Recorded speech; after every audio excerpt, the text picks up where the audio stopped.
Buenos días, ¿cómo están? Nosotros somos el equipo 3. El día de hoy les vamos a enseñar y les vamos a exponer nuestra gran mejora sobre algo que no han visto durante todo el día. Obviamente estamos hablando sobre nuestro proyecto para el caso de tijeras fabricado en Spain.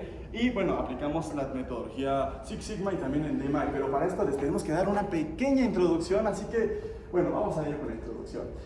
Así que pues en este proyecto se llevó un estudio. Y cuando estábamos realizando este estudio, pues utilizamos la metodología Six Sigma. Seguido de esto nos fuimos al ciclo DMIC, lo que nos ayudó para pues, poder identificar mejor todo este problema. También utilizamos distintas herramientas estadísticas y de igual manera pudimos identificar las causas del problema, pudimos revalidar nuestras hipótesis y de igual manera poder mejorar el proceso actual de este caso súper interesante de las tijeras. Nuestro objetivo principal para este proyecto fue mejorar el desempeño del proceso y reducir la variabilidad. Así que, ¿por qué no vamos a la etapa primera, que es la de definir? Y bueno, empezamos con la etapa de definir. En esta definimos el problema y utilizamos diferentes herramientas como el diagrama de Pareto y las gráficas de control. En el diagrama de Pareto identificamos cuáles son los 4 defectos que más se repiten con mayor frecuencia. Y en las gráficas de control tenemos cómo se comporta el proceso durante el tiempo. Luego en el Project Charter identificamos cuál sería el objetivo para el proyecto, como las personas que se involucran. Y después pasamos a la identificación de setting cues y la voz del cliente. En este diagrama identificamos cuáles son las características que busca el cliente acerca de la calidad del producto. Y bueno, ahora tenemos el diagrama de CIPOC. Este nos ayuda a entender más a fondo cómo funciona el flujo dentro del proceso, desde los proveedores hasta los clientes. Y por último tenemos el análisis del impacto económico, que este nos ayuda a observar y medir cuáles son los costos de la pobre calidad del proceso. Segundamente tenemos la etapa de medir. Esto es muy importante porque es para entender de dónde sale todo este proceso y de igual manera poder identificar dónde están los defectos. Para esto primeramente se realizó un diagrama de flujo, después utilizamos herramientas de análisis como Ishikawa, matriz de priorización, AMEF y Pareto, y para implementar las soluciones nos decidimos enfocar para el análisis del sistema de medición y capacidad de proceso inicial. Así que, ¿por qué no mejor les explicamos cómo está toda esta etapa de medir? Vamos primeramente a la etapa de el diagrama de flujo detallado. Todo esto se realizó gracias al CIPOC que nos acaba de explicar nuestra compañera, especialmente en la parte P, que es la de proceso.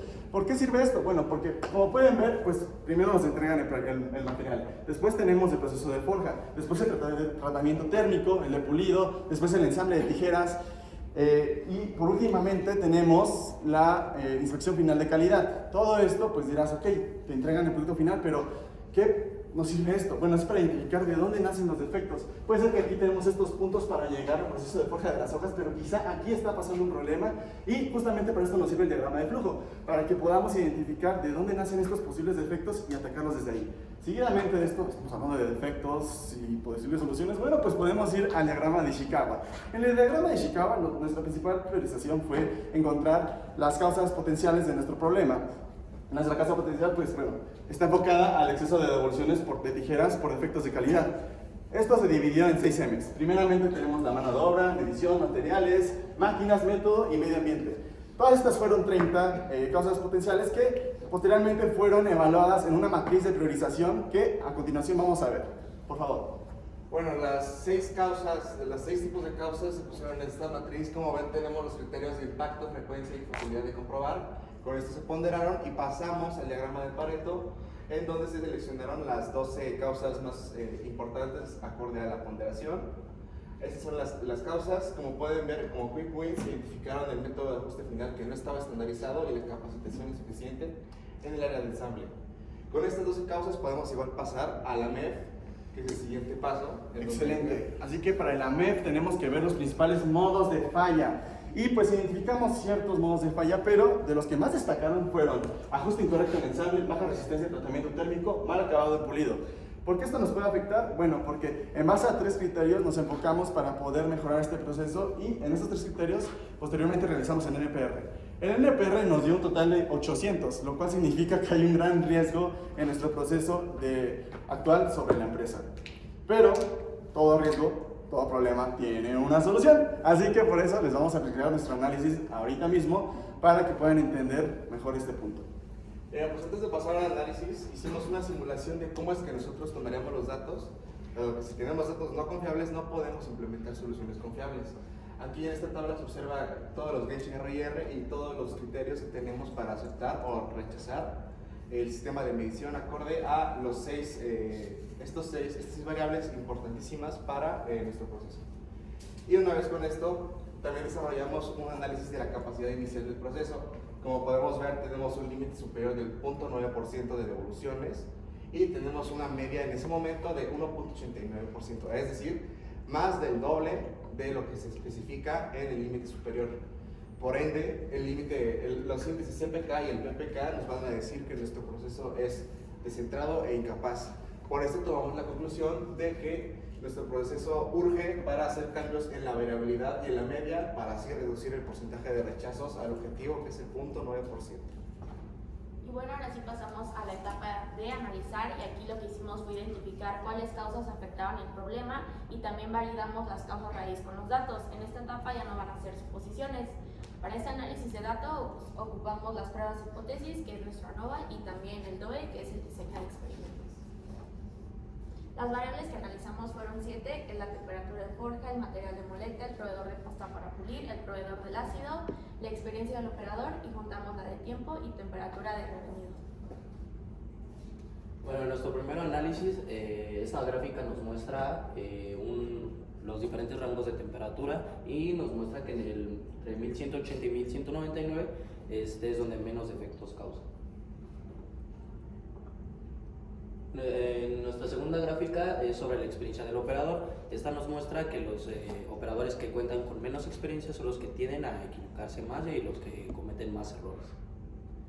Y en la tercera es una combinación del tiempo y la temperatura, donde nos muestran cómo dependen entre sí, si una cambia la otra también. Ahora, para el material de boleta, nosotros nos dimos cuenta con esta gráfica que la porcelana era la que reducía los defectos a comparación de las otras. En nuestra siguiente gráfica es sobre los rechazos del proveedor de la pasta. Aquí nos dimos cuenta que nuestra mejor opción era el de PPP, porque si vemos una diferencia en esta gráfica. Y finalmente, en la última variable, que fue la del ácido, esta fue la única que no fue significativa, porque como vemos no hay mucha diferencia entre cada proveedor. Y bueno, en resumen, en esta fase principalmente buscamos analizar qué variables realmente causan estos defectos, y en las gráficas nos pudimos dar cuenta que las variables de temperatura, tiempo, material y el proveedor son las que realmente llegan a causar un impacto, pero también nos damos cuenta que, como el ácido, no llegan a tener un impacto significativo. Ahora, como acaban de mencionar los compañeros de mi equipo, que son los expertos en la fase de análisis, se identificaron ciertas variables que afectan el porcentaje de devoluciones. Entre estas está la temperatura y tiempo de revenido, el control de la temperatura de forja, la experiencia del operador, el tipo de material que se usa. Entonces, en la fase de mejora, lo que nosotros hicimos es profundizar en estas variables para obtener el rango óptimo de operación, para reducir los porcentajes de rechazos debido pues, a los distintos problemas que puede llegar a haber. Entonces, para el control de la temperatura, nosotros lo que decimos es que hay que estandarizar el proceso a una temperatura que está entre 1180 grados Celsius y 1199. Después, para hacer esto, una posible implementación podría ser las alarmas en hornos para evitar algunos problemas que pueda llegar a haber. Y bueno, el registro automático de la temperatura por lote para que no haya ninguna diferencia en los datos. Después, para el material de la moleta, el que se identificó que reducía los defectos es el de porcelana. Y bueno, esto lo obtuvimos a través de una ANOVA y un Turkey. Después, en el revenido, la combinación óptima que obtuvimos a través del DOE fue que para el tiempo sería 350 minutos a una temperatura de 190 grados Celsius. Y también tenemos como una posible alternativa, que no hay diferencia significativa, 170 grados Celsius durante 370 minutos. De igual manera, para el pulido, el mejor es el PPP, porque no hay tantos defectos por brillo. Y como mencionó Luis hace unos minutos, los Quick Wins serían la estandarización del ajuste y la capacitación de operadores. Después, ahora hablemos del plan para implementar. Bueno, primero, la forja, como mencioné hace unos minutos, El ideal es de 1180 a 1199, pero hay una posible opción que no hay diferencia significativa, que sería de 1160 a 1179 grados Celsius. Para el revenido, la temperatura y tiempo, el ideal es de 190 grados durante 350 minutos, pero una alternativa es 170 grados Celsius durante 370 minutos. Para el material, el ideal es el de porcelana. Para la pasta, el PPP, pero como sabemos que puede haber distintos temas con las guerras o así, entonces podemos usar de respaldo el PEM. En ácido, como mencionaron, no hay una diferencia significativa, entonces ahora sí que el que sea más barato para el proveedor. Y bueno, la estandarización del proceso, que se use el mismo procedimiento para el ajuste, que sería el torque, la documentación de parámetros. Y bueno, no olvidemos el factor humano, que es muy importante, que serían los quick wins, que es la asignación de operadores con experiencia media-alta, porque es donde existe la diferencia significativa con la baja. Y el programa de capacitación, y para el seguimiento un par de KPIs como el porcentaje de devoluciones, control estadístico y capacitación y estandarización. Y bueno, pasamos a la última etapa, que es controlar. Primero tenemos el plan de control, que es una tabla que nos ayuda a monitorear cuáles son las variables críticas del proceso. En esta tenemos el método, los responsables de monitorear el proceso y también los pasos que se deben de seguir cuando se presenta alguna situación externa, como paros inesperados. Del otro lado tenemos las gráficas de control. Podemos ver primero que el proceso es inestable y, a diferencia después de las implementaciones, el proceso ya se mantiene estable. Y después también tenemos el análisis de capacidad del proceso comparativo, que después de las mejoras, ahora el proceso sí cumple con las especificaciones del cliente hacia el producto. Y también una reducción en la variabilidad.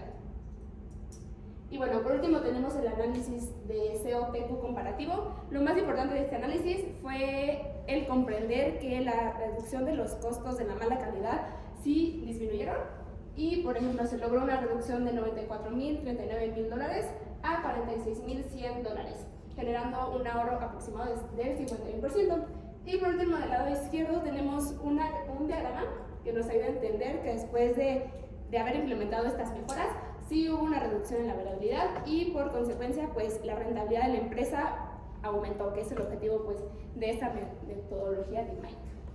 Y bueno, ya para finalizar, llegamos al objetivo de cualquier proyecto, que es el qué es lo que tenemos que hacer, ahora cómo lo hacemos sostenible, y lo que obtuvimos son la temperatura y tiempo de revenido, temperatura de forja, el tipo de material que se debe usar, y bueno, esos son los resultados que obtuvimos y queremos agradecerles por su atención, y ahora sí esperamos que hayan disfrutado y darles las gracias